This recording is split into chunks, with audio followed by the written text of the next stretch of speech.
दोस्तों स्वागत है आप सभी का तंवर राजपूत मोटिवेशन में। तो यहाँ पर हम बात करने वाले हैं कि ऐसे स्टॉक के बारे में जिस पर आरबीआई के बाद में यहाँ पर सेबी का भी हंटर चला है। तो उस स्टॉक के बारे में आपको बताऊंगा। उससे पहले आज की जो इंपॉर्टेंट खबरें हैं उनके बारे में आपको बताना चाहता हूं, क्योंकि उससे बहुत सारे स्टॉक्स पर कल इफेक्ट पड़ने वाला है। तो यहाँ पर आपको पता है कि टाटा की अगर हम बात करें तो टाटा सन्स का आईपीओ की बातें हो रही है, और जैसे ही टाटा सन्स के आईपीओ के बारे में बातें चलने लगी, टाटा के जितने भी शेयर्स हैं अगर आप देखोगे तो यहाँ पर टाटा के शेयर्स अगर आप देखना चाहोगे तो टाटा के जितने भी शेयर हैं पूरे के पूरे भाग रहे हैं। जैसे टाटा इन्वेस्ट की तो बात ही मत करो कि Tata invest, Tata power, Tata motor अपने दाम बढ़ाने वाली है, तो वहाँ पर ये भी हो सकता है कि उसकी वजह से भी भाग रहे। तो सारे के सारे यहाँ पर आप देखो रॉकेट बने हुए हैं। टाटा अब यहाँ पर टाटा पावर भी रॉकेट बनने के मूड में आ चुका है, तो सारे के सारे टाटा के स्टॉक भागे हुए हैं। उसके बाद अगर हम बात करें यहाँ पर आईपीओ के बारे में तो गोपाल स्नैक्स का आईपीओ पूरी तरह से भर चुका है।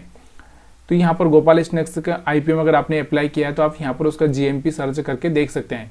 जेजी केमिकल का भी आईपीओ यहाँ पर थोड़ा अच्छा रिस्पॉन्स देखने को मिल रहा है।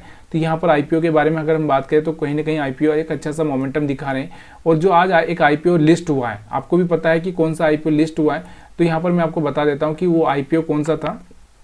यहाँ पर एक जो आईपीओ अभी रिसेंटली, अगर आपको भी पता होना चाहिए कि वो आईपीओ कौन सा था जिसपे आपको, तो हम बात कर रहे हैं मुक्का प्रोटीन का आईपीओ। यहाँ पर आपको पता है कि इसका कितना रखा गया था, 26 रुपये से 28 रुपये इसका प्राइस तय किया था उस टाइम में। और यहाँ पर अगर इसकी ओपनिंग देखेंगे हम लोग तो 65, यानी कि अगर हम बात करें तो डबल से भी ज़्यादा इसकी ओपनिंग हुई। हाँ, ये सस्टेन नहीं कर पाया है, यहाँ पर 40 पर आ चुका है, लेकिन 26 से अगर 28 रुपये के आसपास अगर आपको मिल रहा था और यहाँ से डबल से भी ज़्यादा अगर आपको दे रहा था तो कोई बड़ी मतलब बहुत बड़ी बात हो चुकी है।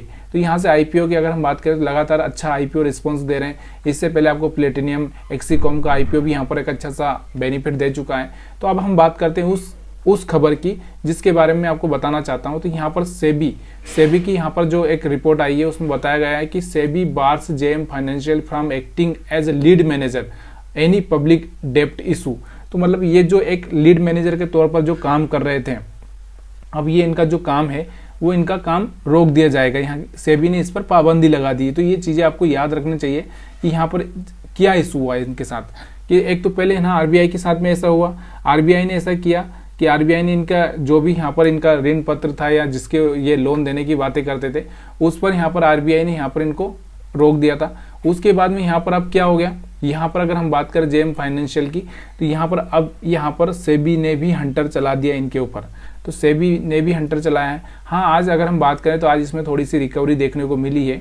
कल भी इसमें रिकवरी देखने को मिली थी, इतनी खबर आने के बाद में रिकवरी देखने को मिली थी। लेकिन ये रिकवरी अगर टिक पाएगी कि नहीं पाएगी ये कहना बहुत मुश्किल है, क्योंकि जब कोई भी कंपनी चारों तरफ से घिर जाती है तो बहुत बड़ा प्रॉब्लम हो जाता है। तो यहाँ पर सेबी की रिपोर्ट आप देख सकते हो। सेबी का जो भी यहाँ पर स्टेटमेंट आया है उसके हिसाब से आप यहाँ पर इस स्टॉक के बारे में अपना व्यू लगा सकते हो कि आगे इसमें क्या हो सकता है। तो यहाँ पर आप चाहें तो जाकर ये खबर पढ़ सकते हैं। यहाँ पर पूरी तरह से ये खबर आपको देखने को मिल सकती है। तो यहाँ पर आप देख सकते हो सब चीज़ें। आपको थोड़ा सा मैं अलर्ट इसलिए दे रहा हूँ कि ये सब चीज़ें आपको याद रखना चाहिए कि अगर आपका इन्वेस्टमेंट है तो इन चीज़ों को थोड़ा देखना बहुत ज़रूरी होता है। अब हम बात करते हैं, मैंने आपको यहाँ पर इसका तो पहले ही बता दिया था कि फंडामेंटल अगर आप देखना चाहते हैं तो फंडामेंटल आप देख सकते हैं। थोड़ी सी एक रिकवरी देखने को यहाँ पर आपको मिली थी। यहाँ पर दो दिन गिरावट के बाद में यहाँ पर आपको दिख रहा था कि यहाँ से कितना ये स्टॉक यहाँ पर 77, 76, 75 के आसपास जा चुका था। उसके बाद वापस 88 के आसपास आ चुका है। लेकिन ऐसे स्टॉक्स पर भरोसा करना बहुत मुश्किल हो जाता है जब कोई ना कोई इशू चलता रहता है।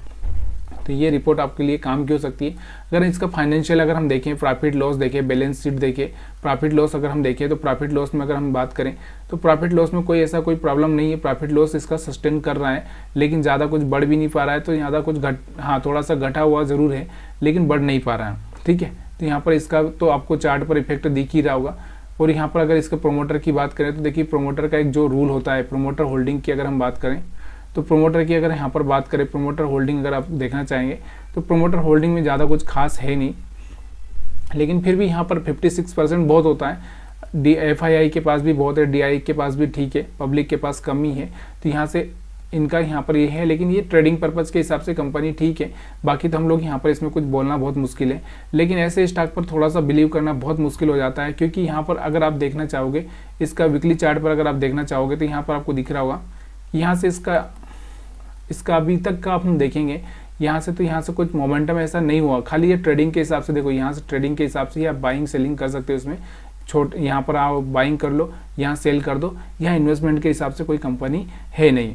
तो इसके बाद में अगर हम बात करें एक और भी, यहाँ पर मैंने इस कंपनी के बारे में भी कल आपको बताया था, अगर वीडियो आपने देखा हुआ था, आई बुल रियल इस्टेट। तो आई बुल रियल इस्टेट की अगर हम बात करें तो इसके बारे में भी कल एक जो खबर आई थी उसके इफेक्ट यहाँ पर आपको देखने को मिला होगा। तो यहाँ से अगर हम बात करें इसके थोड़ा सा डेली टाइम फ्रेम के चार्ट पर मैं आज चलता हूँ, तो यहाँ से थोड़ा सा, यहाँ से कल गिरने के बाद में यहाँ से आज थोड़ा सा एक रिकवरी आपको देखने को मिल रही होगी। लेकिन ये रिकवरी देखो, खबरें आती है, मार्केट गिर जाता है, लोग सेलिंग करते हैं, पैनिक हो जाते हैं, उसके बाद में फिर से यहाँ पर एक रिकवरी आ सकती है। लेकिन ये सब चीज़ें ना सोच समझ के जब सब कोई चीज़ देखना चाहते हो तो उसमें वहाँ पर आपको देखना बहुत ज़रूरी होता है कि क्या वो मार्केट में फिर से सस्टेन कर पाएगा, वो न्यूज़ क्या स्ट्रॉन्ग न्यूज़ थी कि नहीं थी, ये सब आपको देखना है। कंपनी फंडामेंटली कैसी है। तो अगर हम आईब्रिस्ट की फंडामेंटल अगर देखें, आईब्रिस्ट का अगर हम फंडामेंटल देखें, आई बुल रियल इस्टेट का फंडामेंटल अगर हम चेक करें, तो आई बुल रियल इस्टेट का अगर हम देखें यहाँ से, तो यहाँ पर हम इसको आई ब्रिस्ट लिखता हूँ मैं, ठीक है। तो इसका अगर हम बात करें रियल इस्टेट, आई बुल इंडिया बुल्स रियल इस्टेट का फंडामेंटल देखें, तो इसका फंडामेंटल अगर आप देखना चाहते हैं तो यहाँ पर इसका देख सकते हैं प्रॉफिट लॉस। तो कंपनी कहीं ना कहीं लॉस ही कर रही है, कंपनी में कोई प्रॉफिट नहीं हो रहा है, यहाँ से आप देख सकते हैं इसका लॉस ही बढ़ता जा रहा है। और उसके बाद में अगर हम बात करें इसके जो प्रमोटर होल्डिंग की, अगर हम बात करें प्रमोटर होल्डिंग पैटर्न, देखो यहाँ से प्रमोटर के पास तो 0-0 ही चल रहा है, यहाँ से कुछ है ही नहीं प्रमोटर के पास में। DI के पास में थोड़ा ठीक है, और सॉरी FI के पास थोड़ा ठीक है, DI के पास तो कुछ है ही नहीं, और पब्लिक के पास बहुत ज़्यादा माल पड़ा हुआ है। तो इस कंपनी में वैसे भी इन्वेस्टमेंट से दूर रहना चाहिए। वीडियो देखने के लिए अगर आप सभी को बहुत बहुत धन्यवाद, और वीडियो अच्छा लगा तो प्लीज़ यार लाइक शेयर कमेंट करना मत भूलिएगा।